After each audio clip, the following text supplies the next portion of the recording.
Welcome back to another episode of In Service and In Play with MJ. I'm excited to have you guys back with me. Don't forget to hit the like and subscribe button so that when I drop new content you can be notified. So, I know when I started this channel, one of the things I talked to you about was the fact that I had been a police officer for 17 years. And over my last few videos I've talked to you about several different things. And I realized that I really kind of want to tighten up my content and drill down into something specific and kind of keep on topic. Something that I think will make a difference for a lot of people and something that will be useful to people, especially people who might be looking at going into public safety or who might even already be in public safety. And that topic is the topic of balance. I don't think people really realize how important balance is in your life when you are in public safety. Now don't get me wrong, balance is important no matter what you do in life. You always have to have a balance between work, a balance between play, a balance with family time, but it is especially crucial when you are in a public safety position. The first most important thing I can tell you about finding balance when you're in public safety, especially if you're a police officer or a firefighter or a nurse, somebody who sees a lot of really difficult stuff on a regular basis, and this is going to sound counterintuitive, but you really need to try and find some friends that are not in the same line of work. When I became a police officer in 2005, I was super excited because I had been told all through the academy that I was joining this huge brotherhood of like-minded people who wanted to make a difference, who wanted to serve people, and who wanted to change lives and to help people. And I was so on board with all of that, and I was so excited. But here's the part that you don't really realize when you first embark into this career, and also the thing that you probably don't realize that you lose sight of as you get further and further into the career, is that it is extremely easy to make law enforcement or firefighting or whatever public safety job that you've chosen, you make that pretty much your whole life. And it's so important to remember that your job is really just what you do. It is not necessarily who you are. It shouldn't be the only thing that defines you in your life. And so, especially, and I'm going to talk specifically about police officer because that was the job that I did for 17 years. Just keeping in mind that everything I say going forward can be applied to other public safety positions. But for the sake of my experience, I'm going to talk about law enforcement. So, it's an extremely difficult job, and you're going to see a lot of difficult things. And what happens is, when you get into a police department, you're assigned to a squad or a shift, and you're going to be seeing these same people 12 hours a day, multiple days a week, and they're going to become fast friends. And that's normal. And what's even more interesting is that you're going to share crisis with these individuals. You're going to go to calls for service where people are experiencing the worst day of their lives. Either a loved one has been injured, possibly killed, and you're having to deal with that incident. And the people that you're going to these incidents with are the people that you lean on and that you look to get through the incident, and they've shared that experience with you. So it is incredibly bonding. Even if they're people that you wouldn't necessarily pick as your friend outside of the job, for some reason you find yourself bonding with people very closely, especially when you experience these high trauma incidents together. And so it becomes very easy over the lifetime of a career to look back at your squad mates and be like, hey, you remember that time that we went on that call where that guy had done this? And your squad mate is going to respond, yeah, man, that was crazy. I can't believe that happened.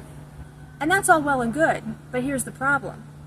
Especially if you have family members or if you have a spouse or a significant other, and they're not in the same line of work, the tendency is that you go home, and when your significant other asks you how your day was, here's a mistake everybody makes. When you're brand new to the job, the first mistake is that you actually tell them how your day was. And a lot of people can't handle that kind of information. A lot of people can't handle hearing that you went on a car accident where multiple people lost their lives. Because two things happen. Number one, they're terrified for you as the person who responded to it. And number two, they're questioning their own sense of safety and security in the world.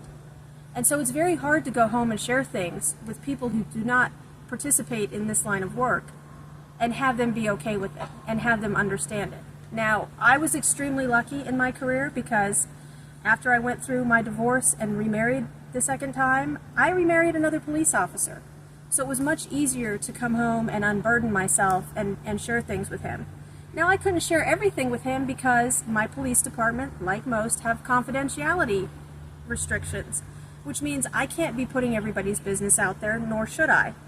I couldn't always share all the details of a particularly hard investigation with him, but I could at least tell him how I was feeling and what was upsetting me or stressing me, and because he had seen similar things and dealt with similar cases, he understood. But for the rest of the world, who maybe you're married to a school teacher, maybe you're married to an accountant, maybe you're married to an executive, coming home and sharing things about high trauma incidents is really difficult. And so what happens is years pass and time goes on. It becomes much easier when you come home and your significant other asks you how work was, for you to just say, fine, even if it was as far from fine as it could possibly have been. But see, there's a problem with that. What happens when you come home day after day and the person that you love most in the world wants to hear about your day and wants to be there for you, and the answer that you give is always just fine, it starts to create this divide between you and the people that are important to you and that love you and care about you. And so, while you can't always tell everything, and you shouldn't always tell everything, it's okay to come home and say, you know what, it wasn't a good day. I saw some really terrible stuff that I can't really talk about. But I really appreciate the fact that you're asking me. I appreciate the fact that you're supporting me. I appreciate the fact that you love me so much and that you care about me and want to know how my day was. And you know what, I love you too for caring this much and for feeling like my feelings are this important. And even though you're not able to share everything, that kind of conversation will go a long way towards keeping the lines of communication open between you and your significant other. Because the last thing you want is to build a gap or alienate the people that are most important in your life. Now, talking about friends outside of law enforcement. Trust me, I know it is difficult.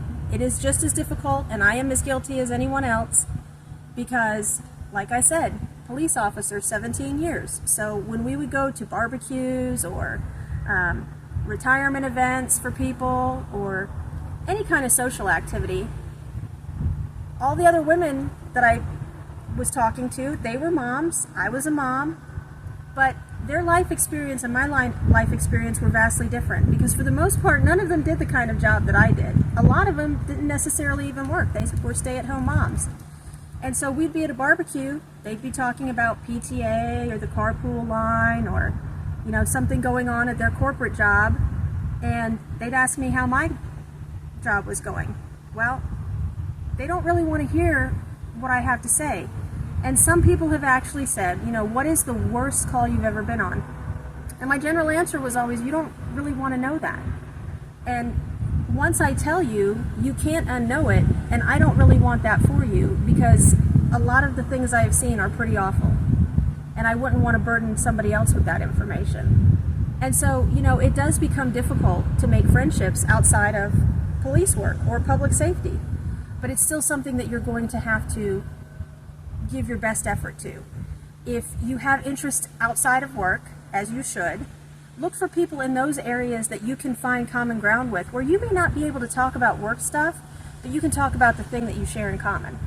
I'm an avid golfer. My husband and I both enjoy golfing, and we have found other couples that also enjoy golfing. And while I may not talk about my work, I'm happy to talk about golf. I love to crochet.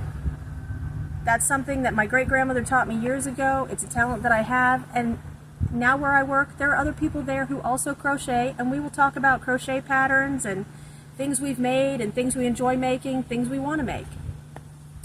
If you are big into some kind of sport, if you follow football, if you follow baseball, you can find friendships in that arena. Maybe you're into fantasy football and you are part of a fantasy football group where you can find friendships, again, outside of law enforcement. There are any number of places. If you attend a church, you can always get involved in some kind of small group or life group within your church where you can find and make friends that are not necessarily in public safety. And yes, I understand. It's going to be important that you have people that you're close to in your work, because you have to be able to talk to somebody about the things that you see. But that does not have to be your whole life. Remember, law enforcement is what you do. It does not define you. It is not who you are. Because here's the thing that I found out since leaving, and my husband will tell you the same, and my dad, who retired in 2012, will tell you the same. After you're gone, that police department, that city that you worked for, that township, that county, it's still going to be there. The police department is still going to be there. The sheriff's office is still going to be there. And all of the same problems and criminal offenses and issues that you dealt with, all that stuff continues on long after you're gone. And so don't spend your whole life letting that define you, because you may remember it, but after a few years go by, there's not going to be a whole lot of people there that may remember you. And you don't want all of your life to be defined by that one part of your life.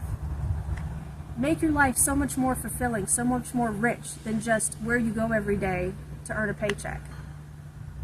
I'm so excited to be here with you guys. I love bringing you content.